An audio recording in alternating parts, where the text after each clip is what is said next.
नमस्कार, मैं मिस कनकलता झा कक्षा 8 के विद्यार्थियों के लिए हिंदी व्याकरण का पाठ विशेषण लेकर उपस्थित हूँ।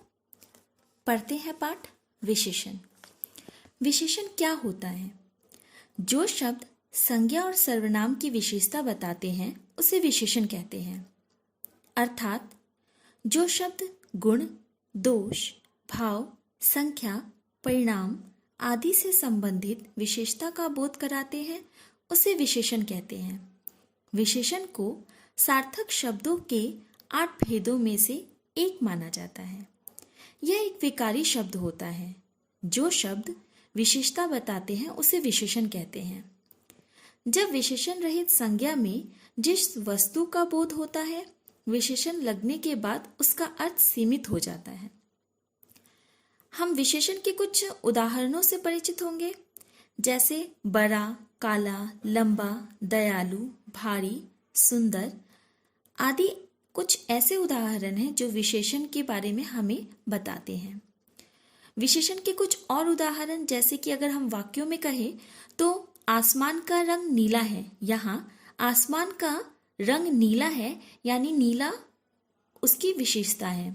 मोहन एक अच्छा लड़का है। मोहन का गुण है अच्छा होना, तो मोहन की विशेषता है अच्छा होना, इसीलिए मोहन एक अच्छा लड़का है। इसी प्रकार कुछ और उदाहरण हम देखेंगे। टोकरी में मीठे संतरे हैं।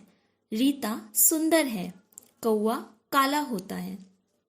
विशेषण को जानने के लिए हमें एक और तथ्य से जानना बहुत जरूरी है, वह है विशेष्य। विशेष्य क्या होता है? जिसकी विशेषता बताई जाती है उसे विशेष्य कहते हैं। हम किसी भी वस्तु की यदि विशेषता बताते हैं तो उसे हम विशेष्य कहते हैं। अर्थात जिस संज्ञा और सर्वनाम की विशेषता बताई जाती है उसे विशेष्य कहते हैं। विशेष्य को विशेषण से पहले या बाद में भी लिखा जा सकता है। हम इसके कुछ उदाहरण देखेंगे, जैसे कि विद्वान अध्यापक, सुंदर गीता, थोड़ा सा, जल लाओ, खीरा कड़वा है, सेब मीठा, आसमान नीला है। इस तरह के उदाहरण हम विशेष्य में देखने को हमें मिलता है। अब जहां तक बात आती है विशेषण के भेदों की, तो विशेषण के भेदों के भी बहुत सारे भेद होते हैं। हम यहाँ विशेषण के भेद के बारे में चर्चा करेंगे। विशेषण के 4 भेद होते हैं: गुणवाचक विशेषण, परिणामवाचक विशेषण, संख्यावाचक विशेषण, सार्वनामिक विशेषण। अब इन सारे विशेषणों की परिभाषाओं को हम अच्छे तरीके से समझेंगे और जानेंगे। गुणवाचक विशेषण, जो शब्द संज्ञा या सर्वनाम के गुणों के रूप की विशेषता हमें बताते हैं उसे हम गुणवाचक विशेषण कहते हैं। जैसे कि कालिदास विद्वान व्यक्ति थे, तो यहाँ हम कालिदास के गुण के बारे में बात कर रहे हैं कि कालिदास एक विद्वान व्यक्ति थे। उनका गुण क्या हुआ? उनका विद्वान होना। वह लंबा पेड़ है। पेड़ के का गुण क्या हुआ? उसका लंबा होना। तो यहाँ इस तरह के कुछ उदाहरण दिए गए हैं, जैसे कि उसने सफेद कमीज पहनी, मंजू का घर पुराना है, यह ताजा फल है, पुराने फर्नीचर को बेच दो। इस तरह के कुछ उदाहरण हैं जो कि उसकी विशेषता बताते हैं, उसके गुण दोषों के बारे में बताते हैं, उसे हम गुणवाचक विशेषण कहते हैं। जो दूसरा भेद हमारे सामने है वो है परिणामवाचक विशेषण। परिणाम का अर्थ ही होता है मात्रा। जो विशेषण संज्ञा या सर्वनाम की मात्रा या नापतोल के परिणाम की विशेषता बताए उसे परिणामवाचक विशेषण कहते हैं। जिसको हम माप तौल सकते हैं, जिसका हम वजन माप सकते हैं, जिसको हम तौल सकते हैं, उस तरह की जितनी भी चीजें होती हैं उसको हम परिणामवाचक विशेषण कहते हैं। जैसे कि 4 किलो दूध, थोड़ा रुपया, 1 किलो घी, 2 लीटर पानी, सेर भर दूध, तौला भर सोना, कुछ पानी, मुझे थोड़ी चाय दीजिए। इस तरह की जो थोड़ा, कम, 2 kilo, 4 kilo, 1 litre, 2 litre, 1 metre, इस तरह के जो उदाहरण होते हैं जिसको हम माप तौल सकते हैं, जिसको हम नाप सकते हैं, उसको हम परिणामवाचक विशेषण कहते हैं। जो तीसरा भेद है वह है संख्यावाचक विशेषण।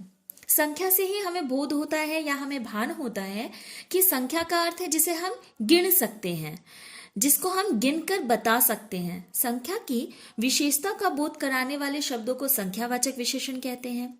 अर्थात जिन संज्ञा और सर्वनाम शब्दों से प्राणी, व्यक्ति, वस्तु की संख्या की विशेषता का पता चले उसे संख्यावाचक विशेषण कहते हैं। जैसे एक, दो, द्वितीय, दुगुना, चौगुना, पांचों, 10, अनेक, कई, चार, कुछ, 7। इस तरह से हम कुछ शब्दों को जिसे हमें संख्या का बोध होता है उसे हम संख्यावाचक विशेषण के अंतर्गत रखते हैं। जो चौथा हमारे सामने विशेषण का भेद है वह है सार्वनामिक विशेषण।